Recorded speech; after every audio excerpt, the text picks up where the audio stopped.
For 3 centuries, it ruled, not just as a city, but as the center of the known world. Walls 100 feet high, thick enough for 3 war chariots to ride side by side along the top. A moat 150 feet wide and 60 feet deep. 15 fortified gates guarded by stone bulls weighing 30 tons. Inside, palaces covered in carved alabaster, a royal library of 20,000 clay tablets, botanical gardens, aqueducts, even a zoo, a population of 150,000. Nineveh, capital of Assyria, the most feared city the ancient world had ever seen. A city so completely destroyed that even its location would be forgotten. It had enough supplies to survive a 20-year siege. An ancient oracle declared that Nineveh would never be taken unless the river itself became its enemy. And they didn't just believe it. They built their entire identity around it. For centuries, nothing had ever broken it. Then, in the summer of 612 BC, it was gone. Not conquered and occupied. Not slowly abandoned. Erased. Within 2 centuries, no one could find where it had stood. The Greek historian Xenophon marched his army right past the ruins and didn't recognize them. How does something built to survive 20 years not survive a single season? And why did the very thing they trusted most, their walls, their river, their invincibility, become the instruments of their destruction? The answers reveal something terrifying about the nature of power, and something disturbing about what happens when arrogance becomes a civilization's religion. To understand how Nineveh fell, you need to understand what Nineveh did to deserve it. The Assyrians didn't just conquer nations, they perfected cruelty as a military strategy. Their own kings documented it on their palace walls, not as confession, but as advertisement. King Ashurnasirpal II flayed enemies alive and draped their skins across city walls like decorations. He stacked pyramids of severed heads at the gates of conquered cities. He impaled prisoners on stakes and lined the roads to Nineveh with their writhing bodies. This wasn't madness. This was policy. His successors competed to outdo him. Sennacherib filled valleys with corpses until there was no space left for the dead. Esarhaddon paraded conquered kings through the streets with hooks through their jaws, leashed like dogs. Ashurbanipal tore out tongues, gouged out eyes, cut off limbs, and recorded it all on the artwork adorning his dining halls. And when an empire teaches the world to fear it, it also teaches the world to hate it. For 340 years, this is how Assyria operated. They erased the northern kingdom of Israel in 722 BC, deporting its 10 tribes into oblivion. They sacked Thebes, the Egyptian capital that had stood for 1,000 years. No one could stop them. And Nineveh sat at the center of it all, growing fatter on the tribute of terrified nations, convinced that power purchased through fear was power that lasted forever. They were catastrophically wrong about that. And in 627 BC, the empire signed its own death sentence. Ashurbanipal died. He had been the last king strong enough to hold the empire together through sheer force of personality and brutality. What followed was chaos. His sons turned on each other. Ashuratililani and Sinsharishkun fought bloody civil wars for the throne, burning through military resources, splitting loyalties, and broadcasting weakness to every vassal state that had spent centuries waiting for exactly this moment. In Babylon, a man named Nabopolassar seized the throne in 626 BC. For 10 years, he carefully built his power, expelling Assyrian garrisons one by one. He understood something the Assyrians had forgotten. The empire that rules through fear creates an army of enemies waiting for the right moment to strike. That moment came in 616 BC. Nabopolassar marched north. And for the first time in centuries, Assyria wasn't the one advancing. From the 4 mountains of Iran came Cyaxares, king of the Medes, who had personal reasons for vengeance. The alliance was sealed with a marriage. Nabopolassar's crown prince Nebuchadnezzar wed Cyaxares' granddaughter. Scythian horsemen joined. Former Assyrian vassals smelled blood. The empire that had terrorized the world for centuries found itself surrounded by a coalition united by one thing: 300 years of accumulated hatred. In 614 BC, the Medes struck first, capturing and sacking Ashur, Assyria's ancient religious capital. 2 years of campaigning followed. City after city fell. The noose tightened. And no one came. Not yet. That matters.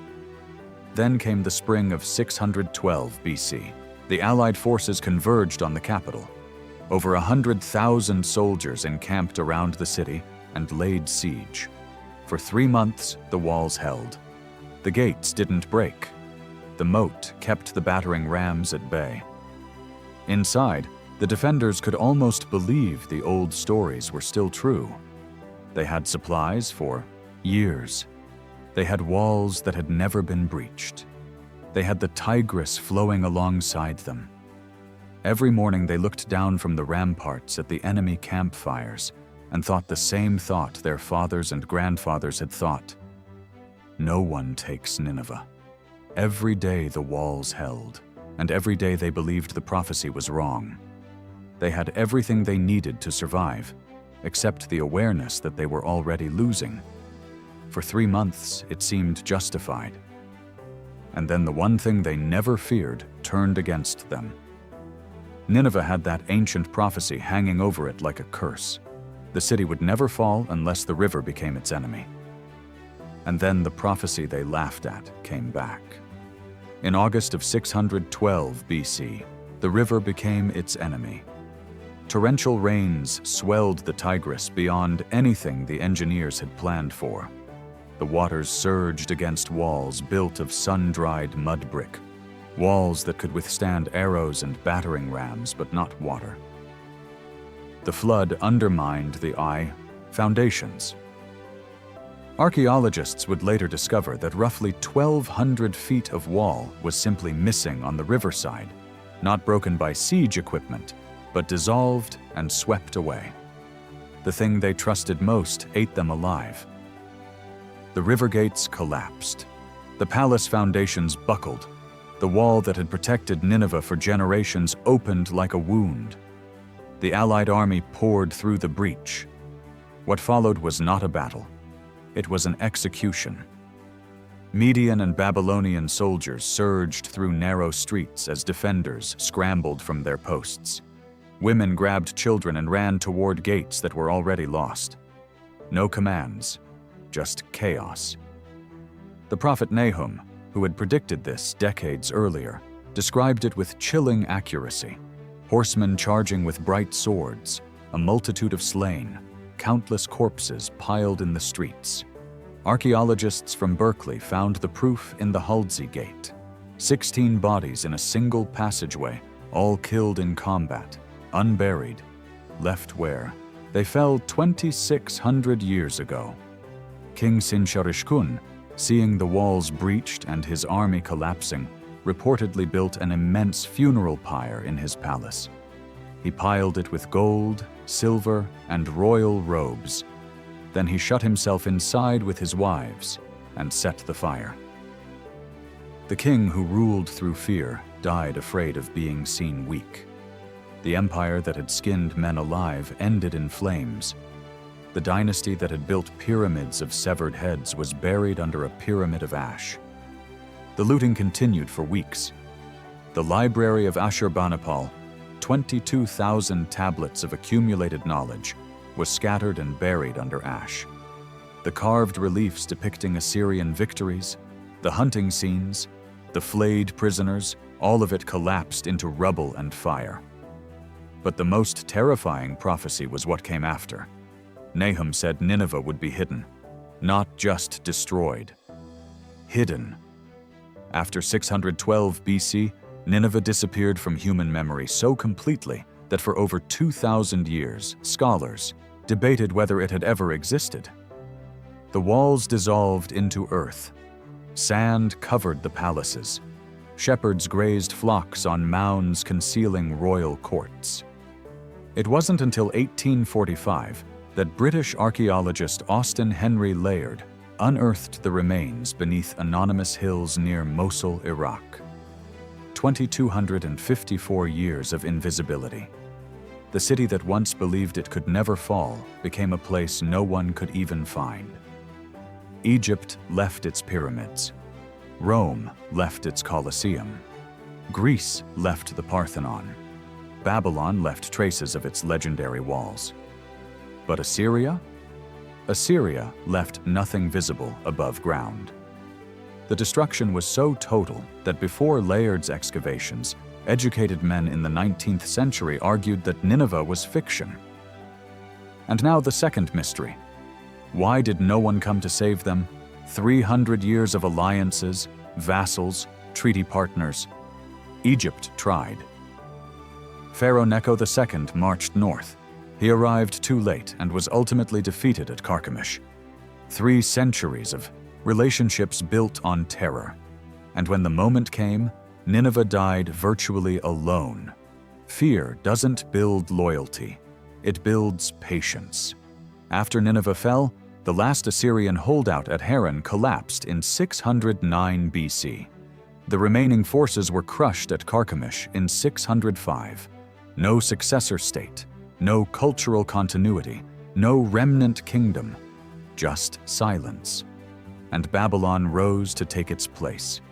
Nebuchadnezzar became the most powerful ruler in the world, and 26 years after Nineveh burned, he destroyed another famous city, Jerusalem, in 586 BC.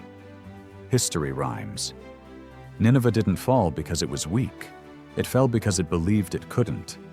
And that belief, that deadly certainty, is the most dangerous thing any civilization can carry.